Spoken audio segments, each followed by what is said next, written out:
Did you know that Gabe Newell sent a gnome into space? For those who spent blood, sweat and tears on trying to get that gnome to the very end of Half-Life 2 Episode 2 to get that little Rocket Man achievement, you'll be happy to know that the gnome Chomsky has finally lived his dreams for real. Back in 2020, Gabe Newell partnered up with both Weta Workshop and Rocket Lab to send a real-life version of the gnome into space in an attempt to raise money for charity, while adding an achievement in Left 4 Dead 2, Half-Life Alyx and Half-Life 2 called Gnome Alone. Now the gnome sadly wasn't able to make re-entry as it burnt up returning back to Earth. But what was a lovely gesture though is that Gabe confirmed that he would donate $1 per view to a children's hospital, and this resulted in him donating over $200,000 to the cause. And for any more neat little facts like this, please consider following the channel for more.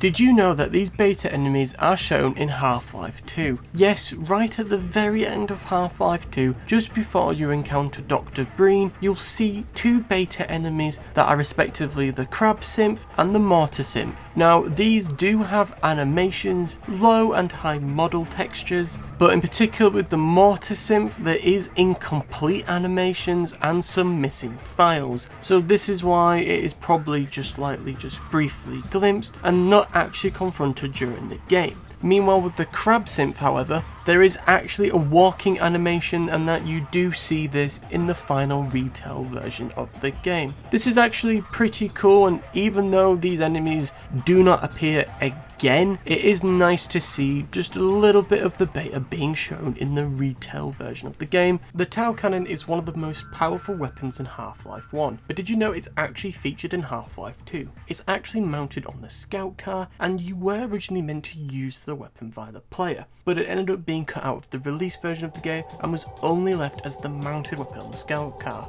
The weapon does still remain in some capacity though, as the cut weapon icon is actually used in Face Punch's Gary's mod as the icon for the physics gun. Did you know about the all-known Vortigon in Half-Life 2? All you need to do is go near the end of the chapter Water Hazard, and for those curious, it's the map D1_canals_13, and once you have finally destroyed the Hunter Chopper that has been following you throughout your journey, you'll see a large sliding metal gate straight after the Hunter Chopper fight. When you go through the gate on the left, you'll see two visible drainage tunnels set into the face of the rock. The grate on the left tunnel is shown to be peeled back, and this is something that you can actually enter. And when you go inside the tunnel, you'll notice a large amount of radioactive waste that you'll need to travel through to find the all-knowing Vortigon. When you interact with the Vortigon, the player may hear many cryptic statements regarding the Black Mesa incident, Zen, the G-Man, the Nihilanth, and Gordon's connection to the Vortigons upon other topics. Did you know about this unused enemy in Half-Life 2? At the very start of the Black Mesa East chapter, or map D1_Eli_01, once you enter Eli's lab at the facility, upon leaving the elevator, you'll see the head of an unused enemy on one of Eli's desks. This is called a cremator, and one of the few remnants of the enemy existing in the game, and it's just simply this head model, and it also being featured on the nearby monitor. What's also interesting to note is Eli actually gives a unique dialogue prompt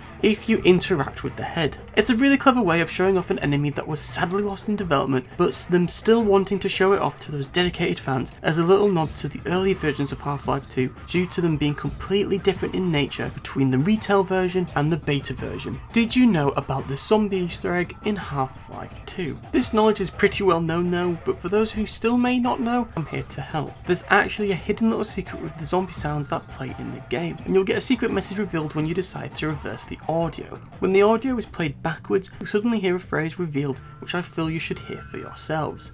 God, help me!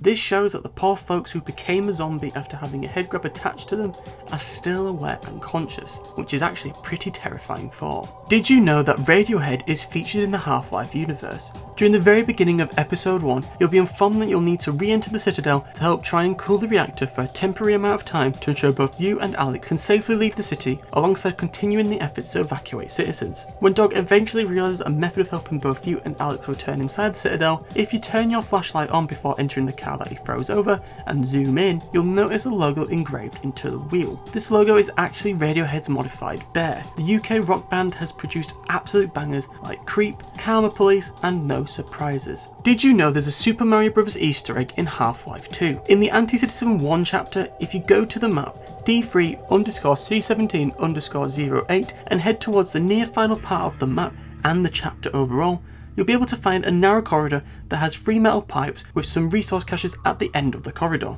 You'll notice that once you land on the second metal pipe, you'll notice a headcrab between the second and third pipe. This headcrab is unique because it will instantly be killed upon being touched by the player. This headcrab is unique because it will be instantly killed upon being touched by the player, particularly jumping on it. This is a clever nod to the original Super Mario Bros. All the way back in 1985 during one of your first encounters with a Goomba in the first level of the game. For any more interesting facts and tips about your favourite games, make sure to follow the channel for more.